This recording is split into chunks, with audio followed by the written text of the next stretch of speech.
Hey, friends, thanks so much for joining us. I'm Christiana Gaudet. I am your Tarot Fairy Godmother. And today we are doing a workshop on tarot, trauma, and spiritual bypassing. For the next hour, we'll be talking about the different ways we encounter trauma with tarot. Whether we're reading for others as professional readers, whether we're reading for ourselves, reading for friends and family. And if you happen to be watching the replay, thanks very much for being here. Please drop a comment. And let me say thank you to all the people who are here live. I'm happy to see all of you. Thanks so much for being here. Special thanks to the members. You can tell who the members are because their names are in green. Sarah, nice to see you. Thanks for being a member. Your favorite card from the Modern Witch deck. Right, this is the art card from Modern Witch Tarot, not meant to be included in the actual divination process, although I have accidentally done so a few times. And in one reading, I remember it came up and the actual Ten of Swords came up in the same reading for the same person. Was there trauma there? Oh, yes, there was. But I put this card out here because it is such a clear illustration of spiritual bypassing. So we're going to talk about all of that. MJ, so nice to see you here today. Glad you're here. Elizabeth, thank you so much. Clumsy Clairvoyance, thanks for being here. Thanks for being a moderator and a member. Glad you're here. Claire C., I see you're home, signed in with your member account. And you say, I have encountered many traumatized people after the storm down here. Yeah, well, yes. And there's so many different kinds of trauma, and we're going to talk about that today as well. So let's get going. Thank you all so much for being here. Please go ahead and if you're with us live, comment. Let us know what you got going on. I hope you have your cards with you because we will be doing some tarot exercises on this topic. Hey, Billy, nice to see you. Ani, nice to see you. Thanks, everyone, for being here. I really appreciate you. So let me say just a couple of things. I've got a few talking points I want to get out right away. Definitely share your perspectives and your comments. So here's the thing. Most tarot readers, those of us who are professional, those of us who are not professional, most tarot readers are not professional therapists. There are those who are. And, honestly, if I had it to do all over again, and I was just getting started out as a professional reader, I would go get an MSW or a psych degree or something like that. I would. And a lot of people did. When Jenna Matlin wanted to be a reader, she went and got a master's in industrial psychology. So if you are a tarot reader with a degree in therapy, psychology, something like that, that is fabulous. The majority of us are not. We're not therapists. And yet, the tarot table is often the first, we're the people who see it, man. We are like the first line of defense when it comes to trauma. We are the people that people, many times more comfortably go to. I have many people who come to me, MJ, I'm sure it's the same for you. The rest of you here who are professional readers, people will come to us and say, I'm more comfortable going to you than a therapist. And, that takes a lot of unpacking right there, because if there is a level of dysfunction there, that's above our pay grade. It really is, right? But the bottom line, we are often the first people to spot trauma. We are often the people that clients or friends will come to talk about their trauma. So even though we're lay people, when it comes to, the actual dealing with trauma on a medical level, we're that first line of defense. We're the first people they talk to. We're the first people to identify it. Now, it's also true. Oh, Ashriel, your undergrad is in psychology. That's fabulous. It's also true that even if you're someone who just reads for yourself, and I wish we had a good name for that. I don't want to call you an amateur. I don't want to call you a hobbyist, because your personal tarot practice is sacred. It is every bit as important and every bit as sacred as a professional practice. We don't have a good name. We don't have a good name for that. But even if you read only for yourself or just for friends, you're going to see your own trauma in the cards. You're going to go to the cards when you feel traumatized. So this applies to you too. Jason Bellinger, thanks for being here. Oh my goodness. To me, spiritual bypassing comes a lot from law of attraction. The idea that you can just positive think your way into a great life contradicts my view, which is there are limitations to life, some more than others. Amen. And the thing is, though, yes, we absolutely see it in law of attraction, but we also see it in every religion and spiritual school of thought. Christians have it too. If God favors me, nothing bad's going to happen to me, right? And that is, I think, one of the things we have to wrap our brain around first and foremost, is that spirituality is helpful. Spirituality can help us do better and feel better. But spirituality, no matter the religion or the school of spiritual thought, can also be harmful. And that's really tough.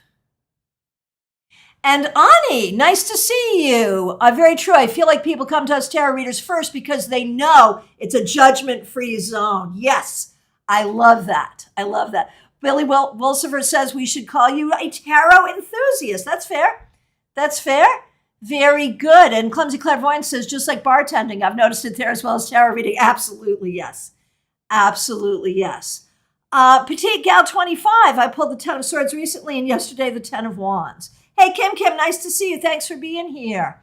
All right, so Petite Gal 25, my undergrad is in psychology too. I'm also very versed in astrology. So it gets to the heart of the matter faster than traditional talk therapy. Okay, so what are the important things to know? Most of us are lay people. We're not licensed therapists, and yet we encounter trauma. B, spirituality is important, but there's a difference between spiritual comfort and spiritual bypass. And we'll talk about what that is. Asheville Night, we're cheaper than therapists too, right? Liat, okay, very good. Thanks for being here, Petite. Petite Gal 25 is Liat, very good. I do want to say this. I do think it is very important when we're reading for other people and we see serious trauma, something that we don't quite feel comfortable with, or where we can like slap a Band-Aid on it, but they need more, we have to have people we refer to. We have to have therapists we refer to, modalities that we refer to. I will tell you, I'm a huge fan of EMDR, and I will refer to EMDR practitioners. So I don't think that we should take on the burden of healing every trauma. Again, that's above our pay grade. But again, we may be the ones to encounter it first. Now, let's talk about what is spiritual bypassing.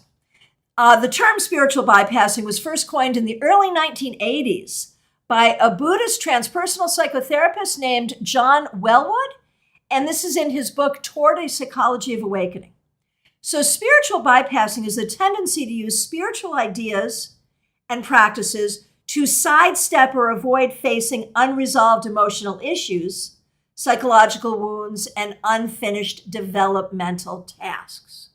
Spiritual bypassing is using spirituality or spiritual things to avoid feeling hard feelings because we're ashamed or afraid of those feelings. Now, the shame, that goes back to what Jason was saying, that, we are taught to feel shame. Good vibes only, right? We are taught to feel shame. We are taught to believe that if we are not always in that love and light positivity, that we're going to attract negative things to us, or that we are ungrateful for the good things that we have, or that, we should just suck it up, right? I mean, I've been on the planet for a few decades now. And when I was growing up, that's kind of what the that thing was, you got a problem, you suck it up. You're going to cry, I'm going to give you something to cry about. And I was not raised in an abusive household, but that was kind of the thing, man, suck it up and do what you got to do. And that does not teach us how to deal with our hard feelings. So let's see. Leon says, I do have a trauma therapist I refer people to. Yep. And Jason says, to me, I view spiritual bypassing as the refusal to look at your own shadow. Absolutely. Absolutely. Kyla, it's nice to see you. Thanks so much for being here. Thanks for being a member. I'm a licensed counselor. Very good. And I feel that helps me work with people when giving a reading to find insight into what's happening in their lives. Yeah. I really, again, I'm so happy that there are people who are licensed counselors who are also working with tarot. I think that's the perfect combination. Kim, thanks so much for being here. Thanks for being a member. A law of attraction fan I know tends to frame everything I say as a problem they don't have because of the law of attraction. They do this even when I'm talking about having a problem. Is this common? Oh, heck yeah. Oh, heck yes, it is. Needing others to have problems in order to feel better about yourself. Yeah, it does look at that. It does. Yeah, absolutely. And here's the thing. And you hear me talk a lot about the need for nuanced thinking. Why is all of this so hard? Because the law of attraction is real. It does work. Magic works. Prayer works. Positive thinking works. But you can't, when I was first learning magic, one of the first things I learned is if you're going to do magic, you have to create something that is possible to create. At any time, if there's a set of these things are possible, these things are not, put your energy into what is possible. Whereas, people who are not capable of that nuance are just like, well, if you think you can't, do whatever, then you're just being negative, right? So you have to have the nuance to recognize that there are good things and things that we can work with in creative visualization, magic, prayer, positive thinking, all of those things. There's power there. But like every other religion, like every other spiritual truth, it can get twisted into something dark really quick. Clumsy says, Christiana, you're very good at suggesting for others to seek counsel if you sense it. I admired that. Thank you. Years of practice, right? Betty, nice to see you. Thanks for being a member. A therapist asks, so tell me what's on your mind. You tell them what's on their mind. Right. That is a really interesting difference between therapy and a tarot reading. Right. Is the therapist may ask leading questions or may just say what you're thinking about or, whatever, or may do exercises with you. But with tarot, it's like right out there. This is what I see is on your mind. Right. Jason, another issue I have with people that promote LOA, that's law of attraction a lot, is that it's often shallow. Thank you. Yes. Shallow and greedy. I'm manifesting my dream home. I want beautiful jewelry. Oh, yes. I hear you. Yeah, absolutely. And that's very true in like prosperity gospel Christianity as well. And Nalini says, I believe in law of attraction, but I also understand that you have to clean up your vibration in order to attract the right things. So, and this is the thing, right? Does law of attraction work? Yes. It's just a repackaging of creative visualization, basically of magic, and it works. But, I have to say the concept of cleaning up your vibration, I have an issue with that. I feel like that's a really good way of shaming people who are going through difficult times. Well, you're going through difficult times because your vibration is off. Clean up your vibration and you'll be better. I don't love it. And I'm not sure it's true. Now, shadow work and looking within, absolutely, yes. Absolutely. But, again, not everything is possible for every person. And the idea that any one of us could manifest good health, any one of us could manifest wealth, any one of us could manifest our dreams No, that's not going to happen. And so I think we can all manifest the best we can manifest. And yes, shadow work is necessary. And that's the funny thing, because spiritual bypassing keeps you away from that shadow work, right? Jason, you may also manifest something that's bad for you and other people, which carries karma. Be careful what you wish for if you aren't in touch with your heart. Sure. Kim, I've mostly heard of spiritual bypassing in the context of blaming people for their own serious illnesses like cancer. Yeah, that absolutely shows up. And Kim, ironically, shadow work seems to scare hardcore LOA folks. And that's the problem, right? And this is where I think Nalini has a really good point. That, while I don't like the term clean up your vibe, I do recognize that that's the deal, man. Shadow work, not being afraid of feeling your feelings. But then there's the next piece. When you're dealing with someone, whether it's a friend, a family member, yourself, a client, what do you say to a person who is suffering? And I mean, yes, when we're doing a reading, sometimes the cards guide us, but there's also those spaces that we have to fill in with the things we say. And spiritual bypassing teaches us to say some really lame stuff, man. No one wants to hear that the tragedy that just occurred, that just happened to them was part of God's plan. No one wants to hear that. No one wants to hear that, the person that you love and lost is in a better place now. No one wants to hear that. It's not helpful. And here's another thing that I think is really interesting. Check this out. Unsolicited advice, always criticism. When we're at the tarot table, when we're reading for others, people come to us for advice, many times, and that's fine. But if you're just like talking to a friend and a friend tells you something that's going on, a lot of times we just sort of spring to, let me tell you how to handle that. No. Even at the tarot table, very often it's appropriate to say, so I can see some ways that you might want to handle that. Are you open to hearing some advice or some action items? Because some people aren't and some people are. And if they're not open to it and you give it to them anyway, what you are doing is giving them criticism, not holding space for their suffering. How about that? Oh, yeah. Clumsy clairvoyance. I believe there's a certain amount of acceptance of self, even our imperfections, and still loving ourselves that's important. Heck yeah. Claire C. I was told to live in the moment by a woman on my tours. I was trying to find out. Oh my gosh. Okay, so let me paint the picture here. Claire is from Southwest Florida. She happens to be on a tour out in the West when Hurricane Ian hits. She is trying to find out if her freaking house is still standing. And a woman tells her to, just live in the moment. Such a lack of compassion. Yes. Absolutely. And there it is. I think Jason makes a good point here. I personally do believe in the idea of spiritual contracts, but it's not something you should ever bring up to someone who's actively grieving. Right.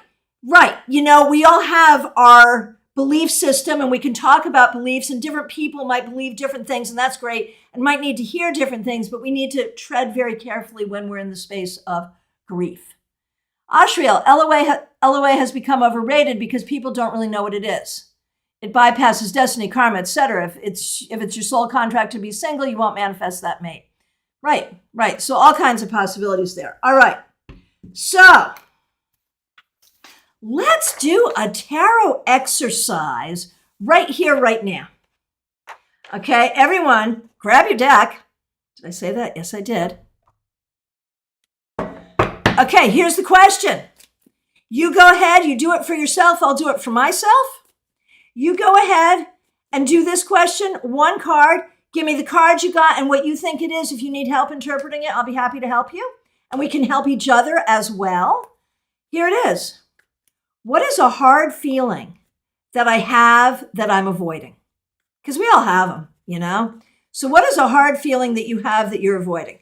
Something that you're feeling that you don't want to talk about, that you don't want to talk to yourself about.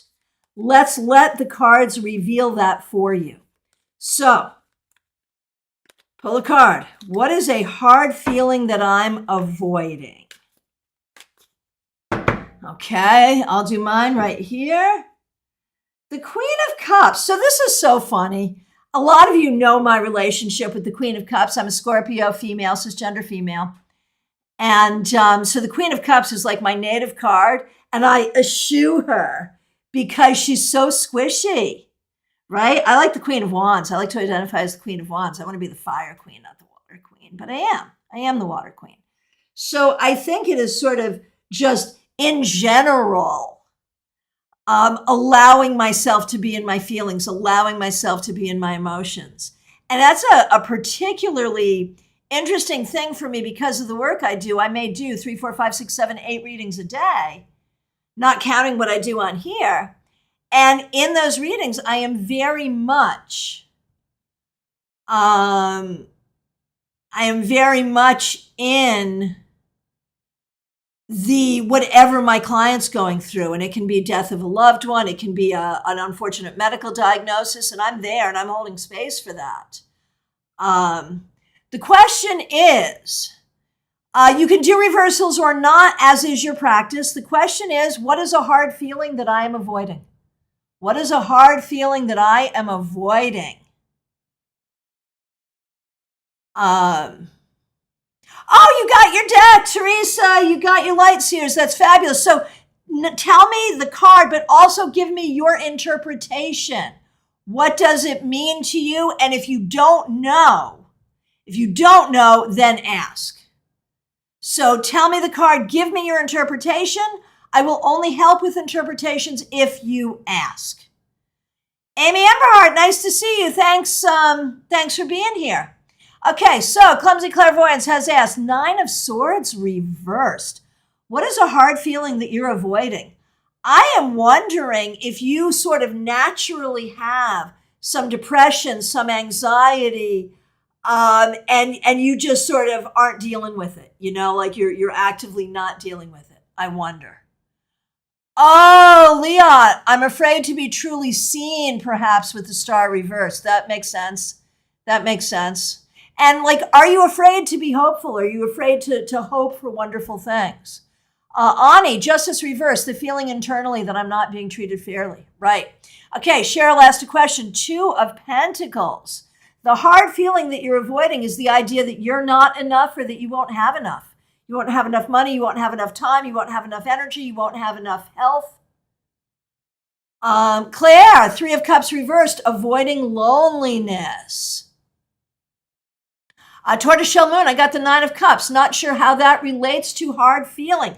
Okay, well, are there wishes that you have, things you want, things you're working for that you haven't gotten or that you're worried you won't get? Something like that. 9 of Wands reversed, Jason, and 5 of Cups. So 5 of Cups can be out and out grief, honestly. 9 of Wands reversed can be hypervigilance, having been wounded, like actually, like you have actual trauma, actual wounding, and you're like, I'm fine, I'm going to date myself with this. But it's like in Monty Python and the Holy Grail, it's just a flesh wound, but your arm's off. Like that. Okay. So let's see. Let's see. Hang on a minute. J Reason, Temperance. Don't feel comfortable with balancing my earthly life with my spiritual pursuits, or don't feel that you have the right ingredients or enough time or the ability to create the life you want. That can be like imposter syndrome or feeling like you don't have enough or you don't know how. Okay, Maya, thanks for being here. Thanks for being a member. Justice reversed. It could be finding balance, but it could also be about literally justice, about feeling treated unfairly or feeling others are treated unfairly, or some situation where you inadvertently treated someone unfairly. That makes sense then.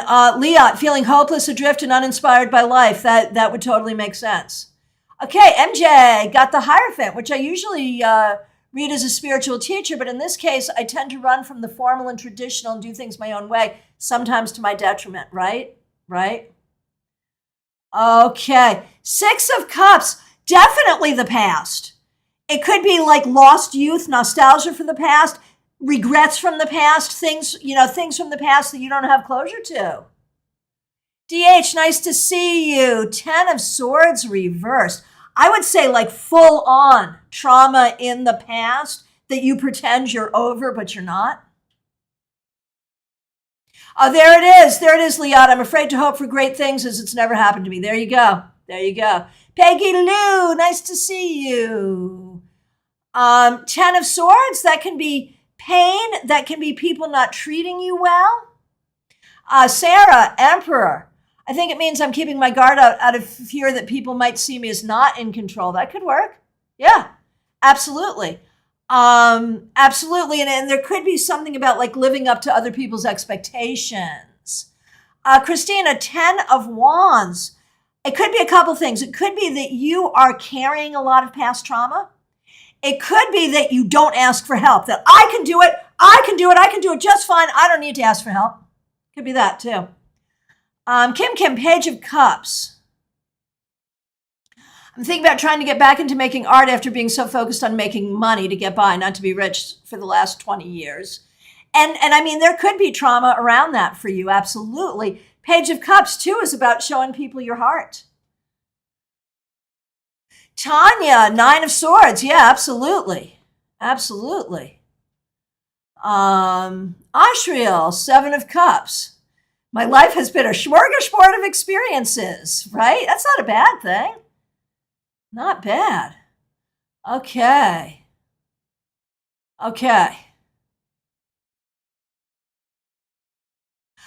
So W, thanks for being here. Thanks for being a member. Here's how I like to do it. I like to just shuffle, cut, and there's your card.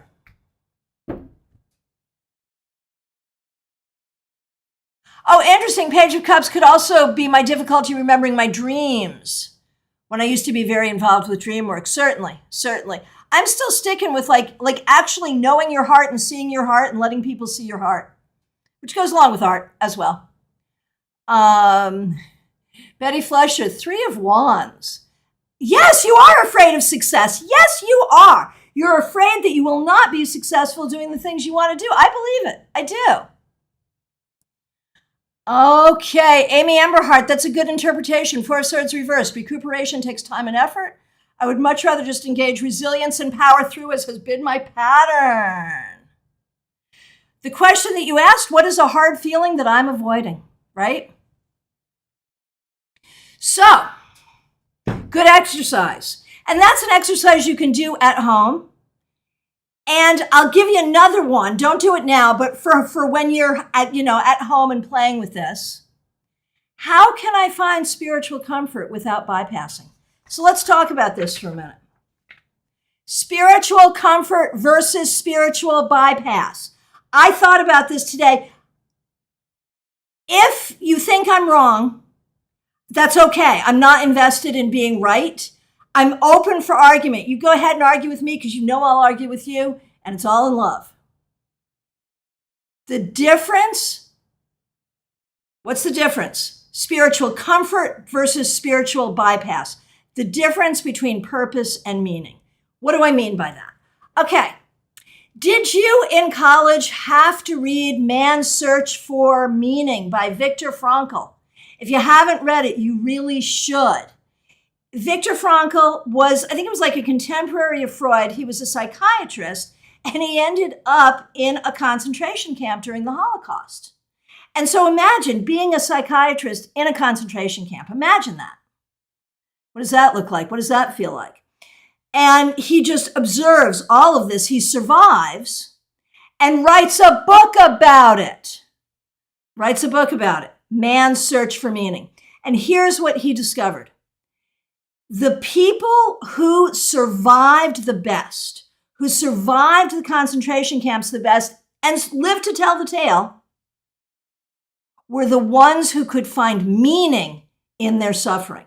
Now, this is very important, going back to what we were talking about with the law of attraction and spiritual bypassing and this idea that there is a purpose for everything. That whatever bad thing happens, your house got blown away in a hurricane, there's a purpose for that. Everything serves a higher purpose. That may or may not be true, but it's not easy to hear. But we do need to find meaning in our suffering. And so I think we get stuck in the spiritual bypassing because we're looking for meaning, but instead of finding the meaning in our suffering, we get stuck looking for the purpose of our suffering. And if we can understand the difference between the purpose of our suffering, which doesn't really matter and may not be a thing, and meaning in our suffering, which we can find, that would be the difference between spiritual comfort and spiritual bypass. What do you all think about that? Now, the next thing, of course, is what helps us find meaning in something? The cards. We can very easily go to the cards and say, I'm suffering. What is the meaning of this? And pull a card. Pull 2 cards. Pull 3. They're cheap. Seriously. And in that, we can find meaning. And finding meaning in our suffering will help us. Okay. Jason, so spiritual bypassing is anti-wisdom and spiritual comfort is finding wisdom in our travels. I think so. I mean, I just came up with this today, right? Y'all should know that when I put these things together and make the schedule, I'm like, yeah, let's talk about that. But I don't necessarily know where we're going to go with it until I sit down to plan it day of or day before. So I just came up with this one today. But it feels good, feels right to me. Tanya, meaning sounds a lot like acceptance. I think it helps to find the meaning in something. Sure, absolutely. Absolutely. Pull 3, they're cheap. All right, so that's my theory. I'm sticking to it. And it's a way because people will come for a reading. People will come for a reading and they're like, I need to know why this is happening. Let the cards tell me. Let my angels speak through the cards to tell me why this is happening. And we don't want to dig them into that spiritual bypassing, but we do want to answer the question. So look for meaning rather than purpose. Oh, this is beautiful. Nalini, growing up in a Hindu home, I was raised to believe that we suffer due to karma from present and past lives, as well as, this is a word I don't know. Grahas? No, probably not. I apologize. I don't know it, but I want to know it because of the time, date, and sign we're born under. So, and there's so much. I mean, I obviously did not grow up in a Hindu home. There's so much I do know about Hindu that I love, but I'm kind of going back to the idea that every religion and every spiritual path, no disrespect intended, has some stuff to it that may be harmful. And I really resist the idea that I'm stuck in something because of the accident of my birth or something that happened in a past life. Although I absolutely do recognize that there are things from past lives and also from our ancestry, past lives and ancestry that we suffer from. We absolutely suffer from our ancestors' trauma, and we absolutely suffer from past life trauma, I believe. So I'm with you on that. But I don't like the idea that, and there's nothing we can do about it. I don't like that one. I have a problem with that. So that makes sense, Nalini, which is why the law of attraction helped me out of that mentality. Yes, got it. And that's the thing, none of this is bad. We just have to have the right nuance. I was angry. Yes, see, I'm with you. I am angry. I was angry at the idea that karma from a previous life would create problems in my present life. How do I create something if I don't know what I did? Yes, I am so with you on this. That's so smart. Thank you for sharing that. I really appreciate it. Oh, and I pronounced it correctly. Hallelujah. Okay. Oh my goodness, Kyla's. I have a student on death row that read Franklin. It changed his life. Right. All of those things combined made me feel doomed. Right. And we are not doomed. We are never doomed. Oh my gosh. So you believe that everything happens for a reason? No, I do not. No, I do not. Sometimes stuff just happens because it happens, but we can always find meaning in it. Jason, in astrology, we all have Saturn. We all have places in our lives that we suck at, right? Right. And speaking of sucking, the thing that I have learned recently, like, how do we? Where was that, right? What do you say to a person who is suffering? What do you say to yourself when you're suffering? Sometimes the best thing you can say is, oh my gosh, that sucks. I'm really sorry. Sometimes that's the best thing you can say to yourself, or the best thing you can say to someone else is acknowledge. And this is something that tarot does for us too. Tarot acknowledges our grief. Tarot acknowledges our suffering. And I realize this is very anti sort of the toxic positivity culture, where you're not supposed to speak of your suffering and you're not supposed to acknowledge your suffering, or that, like that white waspy thing I was raised with, like, I'll give you something to cry about. How many of you were raised with that? I certainly was. This is anti that. But tarot is great because it reflects right back at you, your pain. And sometimes the idea that someone else can see your pain, the reader can see your pain, the cards can see your pain, the universe can see your pain, it's validating. We don't have to live there, but to see it and acknowledge it is validating. Wow.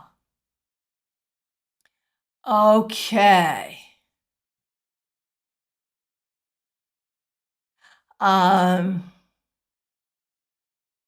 Yeah, see, Betty, I have an issue with that. And we all have different beliefs, and I don't mean to mock anyone's belief, but teacher once told me everything, even illness, is karma. I asked, for example, my breast cancer. She said, yes. Did that make you feel better? I don't love that. I don't love it, and I don't really necessarily believe in it. Claire, I often ask why I'm involved with mean people. The meaning is to learn patience, pity, boundaries. I vote for boundaries. MJ, I love words like reframe and transmute. I love those words too. Jason, to me, there's a balance with everything. You have to find the balance. We do have a choice to make things better, but there is some stuff we can't change. Exactly. It's all nuance. Right. Sarah, makes me think of Buddhism's Four Noble Truths. Life is suffering. Suffering is caused by desire. Suffering stops when desire stops. To stop desiring, follow the Eightfold Path. So, and I mean, this is where I look at that and I'm like, okay, but as humans, we naturally desire things. Is it really bad to desire things? Like, I'm definitely not a Buddhist. Let's put it that way. MJ, I teach people to consciously feeling into their pain with awareness and with practice to be able to shift into or away from it. Sure. Absolutely. So yeah, I mean, we're all coming at this from different spiritual perspectives, and that's fine. But I think when we're talking about it from a perspective of tarot, in a tarot reading, when we're reading for ourselves or reading for others, we have to first do no harm. We have to help people see. Sarah, that's so smart. People inherently desire, which is why suffering is inevitable. It's true. It's true. And Betty, I thought it was hurtful and a bit rude, right? Right? Hey, Justine, tuning in while on my 15-minute break at work. Excellent. Nice to see you. So yeah, I think at the tarot table, we don't have to teach a specific theology. If we're reading for someone who has a theology and we have knowledge in that theology and we can frame things in the words of that theology, that's great. But I think, what we have to do when we're reading for ourselves, reading for our friends, or reading for our clients, we have to help them to feel seen. We have to hold space for their pain. And we have to give them, if they're open to it, give them ways of acknowledging, handling, dealing with what they're dealing with, whether that's going to a therapist, whether that's being patient, whatever that is. Now, let's talk about, hey, Diana, nice to see you. Let's talk about how trauma shows up at the table. And, there's a couple of things here. Okay, let's go back to this. We all have these clients, right? where it is really clear. The cards are like, every, Nine of Swords, Ten of Swords, Devil, all of it. And they're like, fine, everything's fine, it's fine. And you know damn well it's not. And so then the question is, how do you invite them to explore this? And that would probably be my language, is to say, look, this refers to something. There is something in your life that this is referring to. And you can usually get them to say what it is. Yeah, my husband's an alcoholic and beats me up, but it doesn't bother me at all. Well, the cards say different. And if you would ever like to explore that, these might be things that you could do. So that's one thing, right? Then there are the people, like there are certain things that you may or may not see in their cards, but you'll see in their behaviors. Fierce independence. People who are really proud of their strength, and they think that the word strong is not the opposite of weak. The word strong is like the opposite of hurt, right? So I appreciate that I was abused in my childhood because it made me strong, right? Or, all those dark cards come up and they're like, yeah, but none of that bothers me because I'm strong. So it's a misunderstanding of what strength is. So, those are some of the things, that we will see in the cards and at the tarot table. Now, when you have a client who is very specifically spiritual bypassing and you see it and you know it, what do you do with that? I have had, some people that I think are smart enough. I'm like, hey, do you know what spiritual bypassing is? And I'll explain it to them. And sometimes they find it helpful. So let's now talk about how trauma and difficult feelings show up in the cards. So I did this exercise with myself, and this is an exercise you can do on your own. Don't do it now. Well, you could do it now if you wanted. See if you come up with cards different than mine. Go through your deck and pull out every card that you think talks about trauma or reaction to trauma or consequences of trauma. Oh, MJ, thank you so much. I appreciate that. So I did that with my deck, right?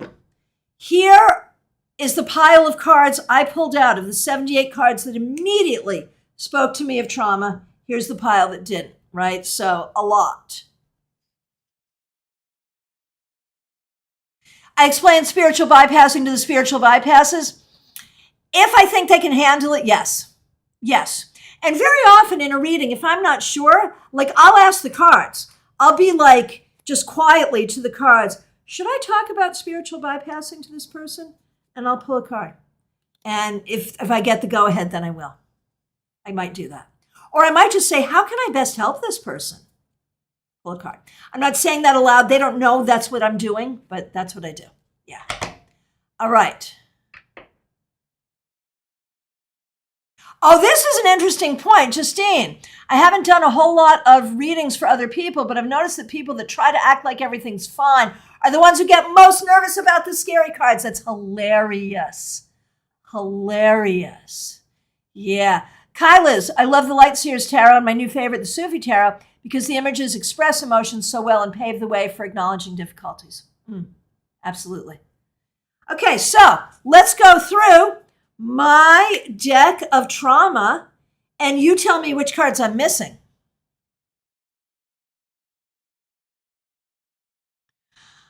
Oh, Betty, way back, I asked you a question about childhood memories. I said I had no trauma. You asked about parents, explained my father passed away very young. You said that is trauma. Yeah, isn't it interesting? Things that are seem like obvious trauma and we don't recognize it as trauma. And I think we have to recognize our traumas in order to heal them. Is that true? I think it's true. All right, here we go. 4 of Cups. So this can be a trauma reaction. Nothing good is ever going to happen to me. Or it can be an actual trauma. I don't have what I need, or I won't have what I need, or I'm not happy with what I have. The Tower. Do I have to explain that one? And the thing is, there can be a tendency to over-catastrophize things, which is an interesting thing because on one hand, we have to hold space for what people are feeling. We don't want to minimize their feelings. But on the other hand, if they really are over-catastrophizing, what do we do with that? That's interesting, right? Okay, right. We saw a lot of this today, 9 of Swords.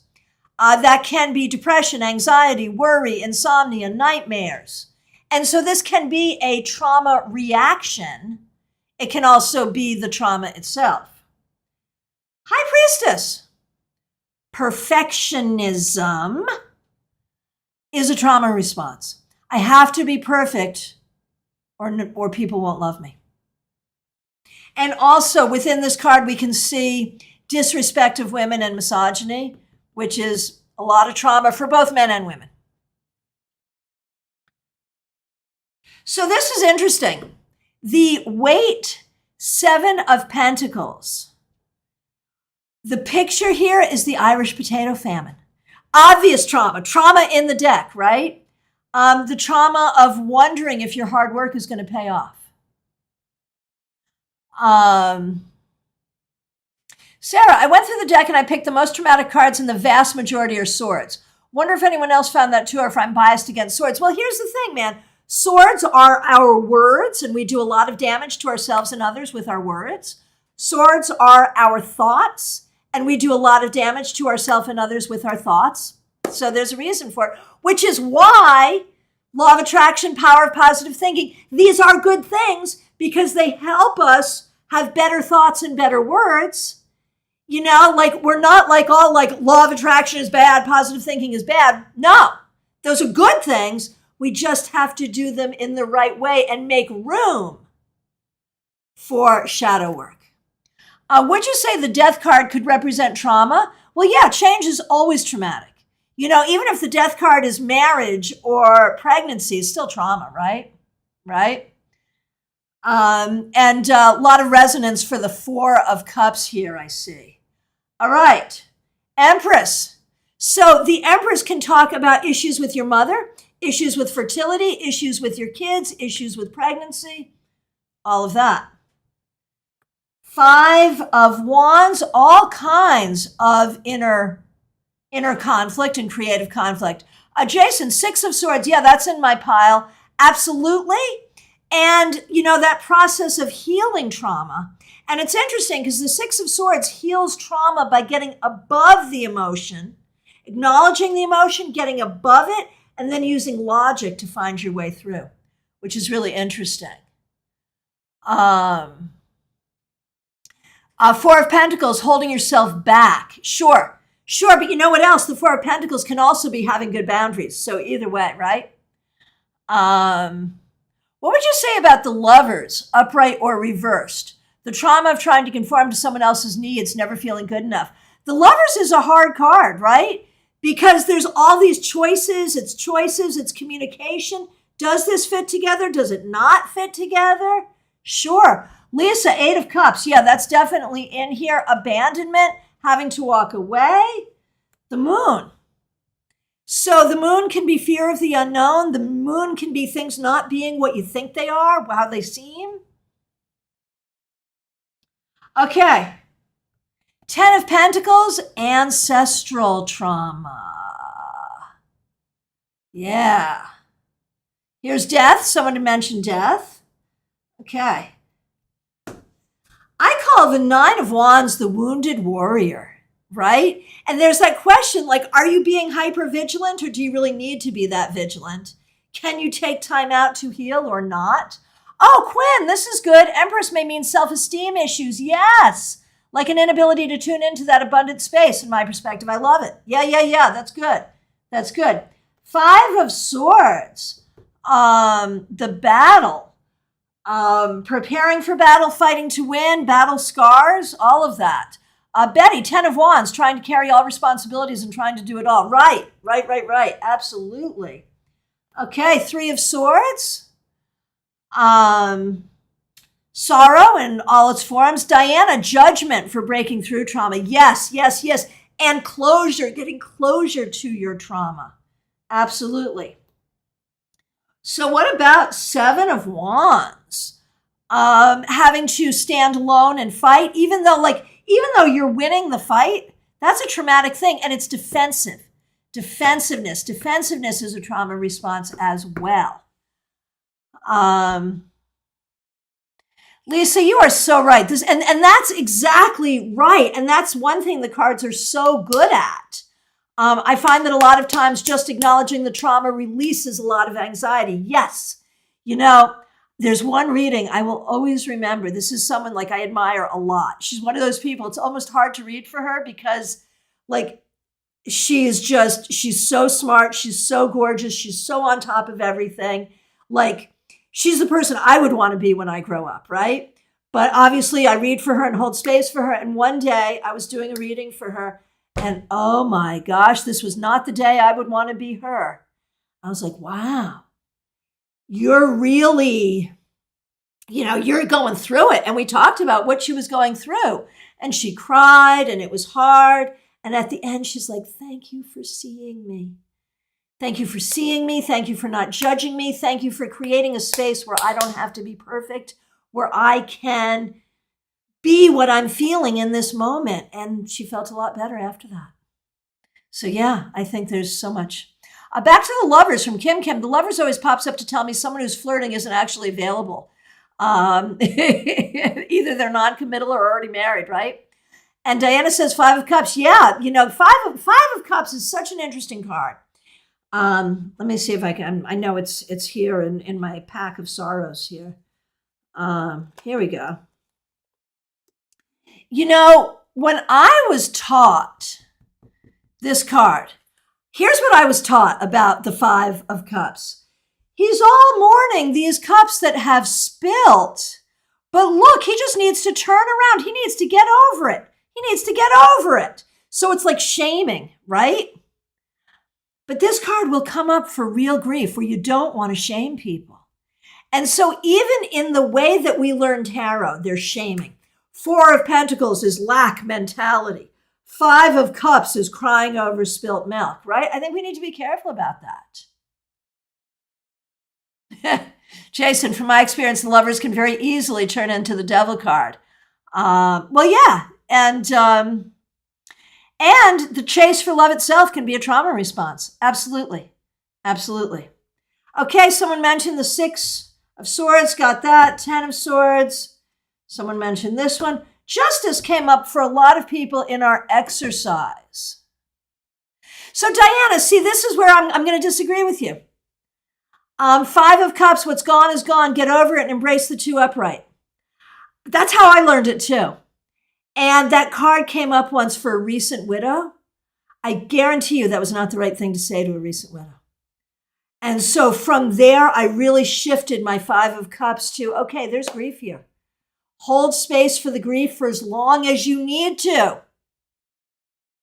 And then when you're ready, you will turn and you will see that there are still good things in life.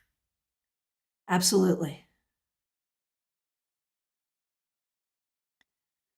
Okay. Hey, see you later, Justine. Okay, so Four of Swords is such an interesting one. Injury, rest, recovery, meditation, sanctuary. Two of Pentacles. Cheryl got this one earlier. The idea that, you're not necessarily going to have enough. Tortoiseshell, the star, looking for hope in times of darkness. And what if you're a person, I think it was Liat, who got that earlier, where there's some fear around, what if my hope is not, what if it's not worth hoping? What if my hope will not bring me anywhere? So there's a lot of ways that trauma shows up in the cards. So what have we learned? Can we go back to justice? How is it a trauma response? So I think justice, like nothing in life is fair, right? We have all been treated unfairly. And sometimes we normalize that unfair treatment, right? Like if you grew up in a household where you were abused, you might have normalized that abuse. Oh, that was nothing, Yeah, we got spanked. Yeah, we got hit. Yeah, whatever. I've even heard people say, yeah, of course I was molested. Everyone gets molested. So there can be this normalizing of things that are really unfair when we see the justice card.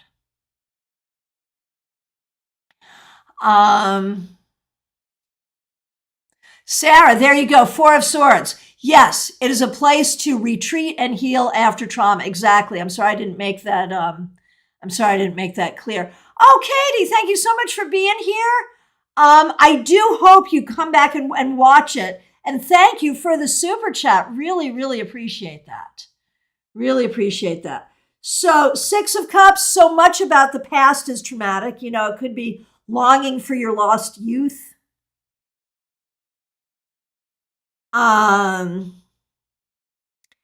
It could be something in the past you haven't gotten over, that kind of thing. Jason, it's disturbing how many people I've met who said that everyone gets molested. It is like 1 in 4. But yeah, the normalizing of trauma is an issue, right? And I think sometimes that's our job at the table, to unnormalize. So, things you can do with your cards. Obviously, go through and find where's the trauma in each card. That will help you find trauma at the table. Recognize that whatever our spiritual beliefs are, whatever the religion is, whatever the school of thought is, somewhere in there's going to be something harmful and something good. It doesn't make it bad. Know what the good is, know what the harmful is. We are here to perform and provide spiritual comfort for ourselves and others.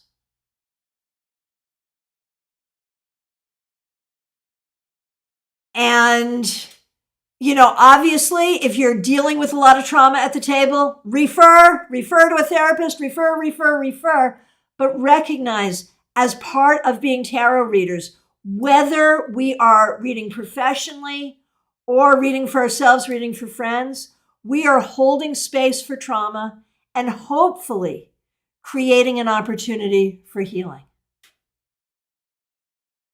Oh, Kim, 6 of Cups can be trauma bonding. That's a good one.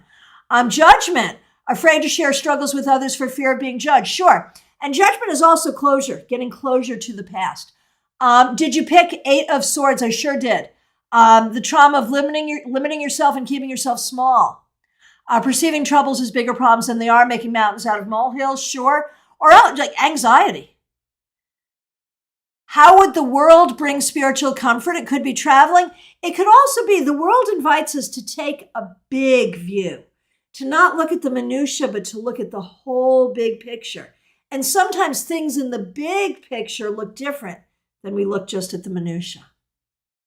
All right, we are in our last 2 minutes. So I want to thank you all for being here for this conversation. I really appreciate you. Any last thoughts or questions? Now's the time. And if you are watching in replay, please go ahead and leave a comment. W, thanks for being here.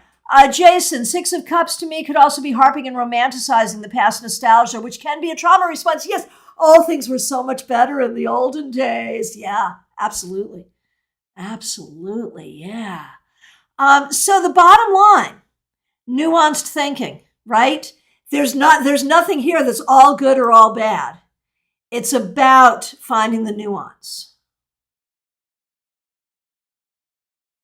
I appreciate all of you. I thank you so very much for being here. Special thanks to the members, to the moderators, to those who helped out with super chats and super stickers.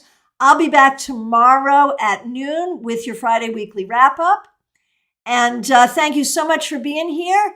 Yes, please do like this video. Please do. There's 47 of you here and only 27 of you like it. What are you doing here if you don't like it? Sarah, this was as much fun as trauma can be, right? So yeah, please do hit like. And if you haven't subscribed, please do subscribe. Really appreciate it. And I will look forward to seeing you again. We do a few classes and some meetups every month, so please do join us. Really appreciate all of you. And You know, I really do believe that tarot is a tool of healing. And what did we learn today? That in identifying trauma and holding space for it, we automatically create healing. And that's a beautiful thing. Thank you all so much. I really appreciate you. Thanks for lending your energy here. Thanks for being vulnerable here. I appreciate you so much. Take care.